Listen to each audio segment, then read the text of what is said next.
ಅಂತಾರಾಷ್ಟ್ರೀಯ ಮಟ್ಟದ ಜಾಲದಲ್ಲಿ ನಡೆಯತಕ್ಕಂತ ಈ ಒಂದು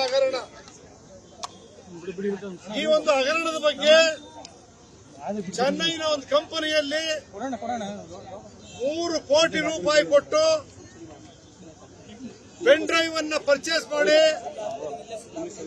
ಮಲೇಷಿಯಾದಲ್ಲಿ ಹೋಗಿ ಅಲ್ಲಿ ಲ್ಯಾಬೊರೇಟರಿನಲ್ಲಿ ಇದನ್ನ ಕಾಪಿ ಮಾಡಿ ಯಾವ ರೀತಿ ಮಾಡಬೇಕು ಅಂತಕ್ಕಂಥದ್ದನ್ನ ಮಾಡಿದ್ದಾರೆ. ಚೆನ್ನೈ ಕಂಪನಿಯಲ್ಲಿ ಏನು 3 ಕೋಟಿ ರೂಪಾಯಿ ಕೊಟ್ಟು ಇವರು ಪರ್ಚೇಸ್ ಮಾಡಿದ್ದಾರೆ. ಮಲೇಷಿಯಾ ಲ್ಯಾಬೊರೇಟರಿನಲ್ಲಿ ಇದನ್ನೆಲ್ಲ ತಯಾರು ಮಾಡಿ ಕಾಪಿಗಳು ಯಾವ್ಯಾವ ರೀತಿ ಮಾಡಬಹುದು, ಅದಕ್ಕೆ ಏನ್ ಸೇರಿಸಬಹುದು ಅಂತಕ್ಕಂಥದ್ದೆಲ್ಲರೂ ಕೂಡ ಮಲೇಷಿಯಾದಲ್ಲಿ ತಯಾರು ಮಾಡಿ ಇದನ್ನ ಬಿಡುಗಡೆ ಮಾಡತಕ್ಕಂಥ ಕೆಲಸವನ್ನ ಏನ್ ಮಾಡಿದ್ದಾರೆ.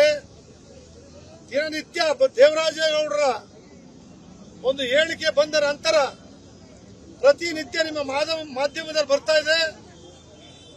ಏನಿವತ್ತು ಕಾರ್ತಿಕ್ ಅಂತಕ್ಕಂಥ ಡ್ರೈವರ್ ಶ್ರೇಯಸ್ ಗೌಡ ಕಾಂಗ್ರೆಸ್ ಅಭ್ಯರ್ಥಿ ಏನಿದ್ದಾರೆ ಹಾಸನದಲ್ಲಿ ಅವ್ರ ಜೊತೆ ಕೂತು ಊಟ ಮಾಡ್ತಾ ಇರ್ತಕ್ಕಂಥದ್ದು, ಅವ್ರಿಗೆ ಚುನಾವಣೆ ಪ್ರಚಾರ ಮಾಡಿರ್ತಕ್ಕಂಥದ್ದು ಇದ್ರೂ ಕೂಡ ಕಾರ್ತಿಕ್ ನನಗೆ ಗೊತ್ತೇ ಇಲ್ಲ ಅಂತಕ್ಕಂಥ ವಿಚಾರವನ್ನು ಅವ್ರು ಏನ್ ಹೇಳಿದ್ದಾರೆ.